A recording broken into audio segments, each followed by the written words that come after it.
So I'm going to just briefly go through some of the information that I'm able to share with you about how to apply. We're not quite ready yet to release our documentation. It's not quite finalised.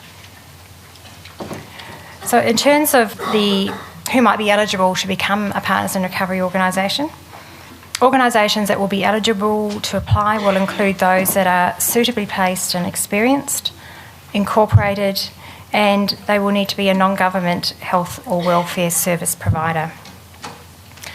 These organisations may already be funded by the Commonwealth and or the state governments, but they need to be governed independently.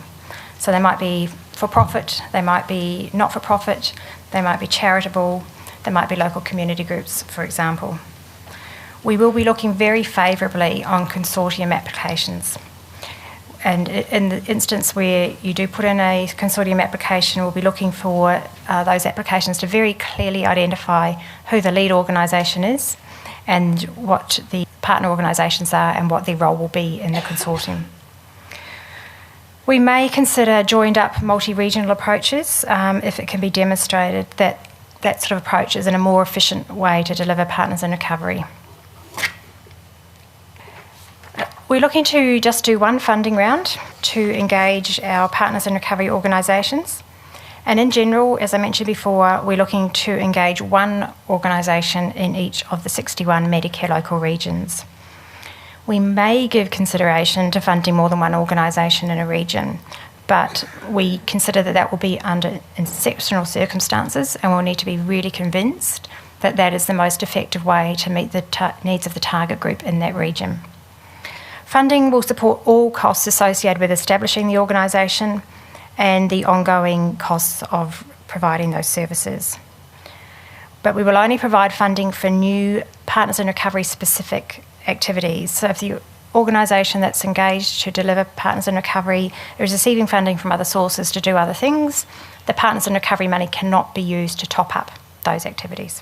And as with all of our funding, we will not use it to fund any activities that occur prior to the funding agreement being signed. We've deliberately released the guidelines ahead of releasing the invitation to apply because this is a new initiative and because partnerships are so essential to the success of this initiative. So we've released the guidelines, given you time to get your head across what the model or what the initiative is about. We're then having these information sessions to give you the opportunity to come along and hear a bit more in a bit more detail about how it might work, hear some questions and get some answers to those. And to also give you time to then perhaps hopefully go away from these information sessions and start working on your partnership building activities so that when the invitation to apply is released, you're ready to go. In some respects, this is a different invitation to apply than a lot that we do, and that while it's competitive in some senses, it's not competitive in another. It's not competitive in the sense that regions are not competing with each other. We are intending to fund an organisation in each region. Where it will be competitive is where more than one organisation, or we get more than one application in a region to establish a Partners in Recovery organisation. We would hope, however, that because this is very much a collaborative initiative, that services within regions will start to get together now jointly to determine the best model and organisation that can lead in their region to develop the groundwork for an application, as I said before. It's likely that applications will close in the later half of October, late October, but we haven't confirmed those dates yet. In terms of your application, the guidelines that are already available give you some detail about what we'll be looking for, and there'll be more information in the invitation to apply. But the key things that you are in the guidelines and you can start thinking about now are that we'll be looking for detail about what the model for Partners in Recovery will be in your region. So what's the nature of the target group in your region? How many of them are there? How are you currently providing services to them? Where are they currently appearing? So therefore, what might your referral pathways be? What sort of services are there already in the region? We'll be looking for you to give us a map of those services in your application. We accept that in your application that may be a sort of a slightly high-level initial go at a map, And if you are successful, we will be looking for you to then refine that map as part of the early stages of setting up the organisation. We'll also be looking for a project plan that will set out the key steps, timelines, milestones in establishing the organisation. And we'll also be looking for that to demonstrate how the organisation can be ready to start delivering services within 3 months of signing the funding agreement. We'll be looking, obviously, for detail of who the project partners are and what role they will play in the initiative. We'll also obviously need very clear evidence of their buy-in and support for the initiative. That will include letters from each partner organisation very clearly setting out that information, and those letters will need to be signed by an appropriately senior person in the organisation who can make that level of commitment. We'll be looking for information about the governance arrangements, how the partnerships will be managed, what sort of MOUs or other things will be used, and how the partnerships will be maintained over time. Also, how barriers to partnerships might be managed. I mean, we're not envisaging that, necessarily every partner or necessary partner group might actually be on board from day one. So how will you manage that situation? You'll need a communication strategy for how you'll market Partners in Recovery in your region so that we maximise referrals and also that people understand what the benefits of participating in the initiative are. We'll need a risk management plan that identifies known risks or factors which could impact on the successful implementation and how these will be managed. The capabilities and capacities of the lead organisation will be critical. We'll need a really clear explanation of what those are. That might include evidence of the experience of that organisation within the health and welfare system in the region, their understanding of those issues in the region, their experience in working with people with severe mental illness, the capacity to engage and work productively with people who are often difficult and challenging to work with, and an understanding of the demographics of the region. And finally, a detailed budget, which identifies all costs associated with providing the Partners in Recovery initiative in the region. And we will give you further guidance in the invitation to apply about how to break down that budget into different elements. And that will include, as I said before, some guidance as to what proportion of that budget could be allocated to the flexible funding pool. In terms of the funding, we have done some estimates of the funding that might be available to each region based on an estimate of the number of potential clients in the region. This is detailed in the guidelines, and if you've read the guidelines, you'll see that we've broken the Medicare local regions down into different sizes, or categorised them into different sizes from very small to very large, with estimated populations. And those population figures are based on the 2010 census. The funding estimates that are in the guidelines, and they're also here on the screen, are in two categories. There's one-off establishment funding, which is only for year one, and that's to set up the organisation.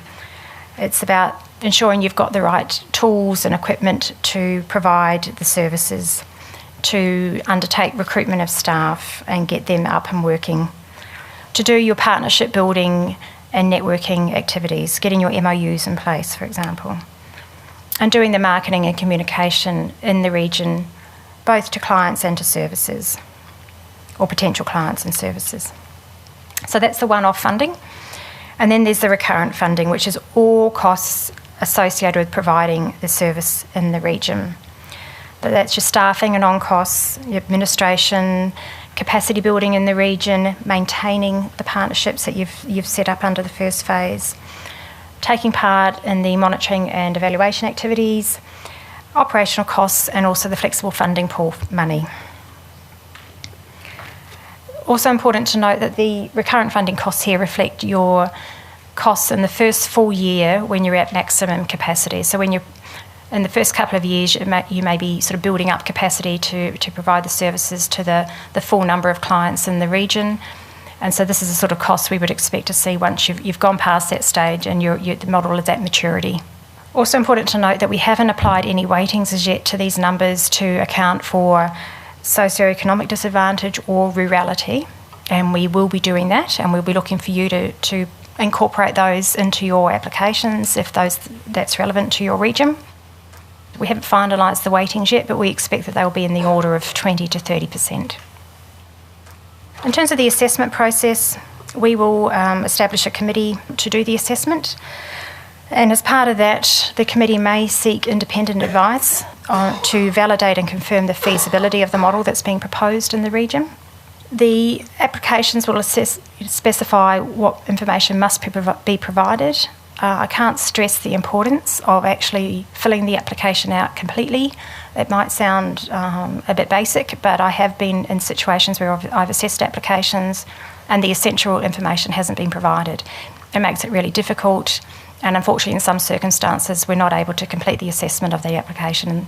So I really encourage you, if you are going to apply, pay great attention to what's being asked for and make sure it's all filled in. We'll be assessing or rating applications according to merit, suitability, the regional readiness of the organisation or the model, and value for money. And they'll be rated as either highly suitable, suitable, further work required, or unsuitable. We'll be looking particularly for those that are highly suitable. In a situation where something's rated as highly suitable, it means there's very little to negotiate or clarify following the assessment process, and we're ready to move very quickly into negotiating a funding agreement. Those that are suitable may take just have a few things that require clarification or negotiation. Where further work is required, we will be perhaps looking at what else might need to be undertaken to perhaps get that application over the line.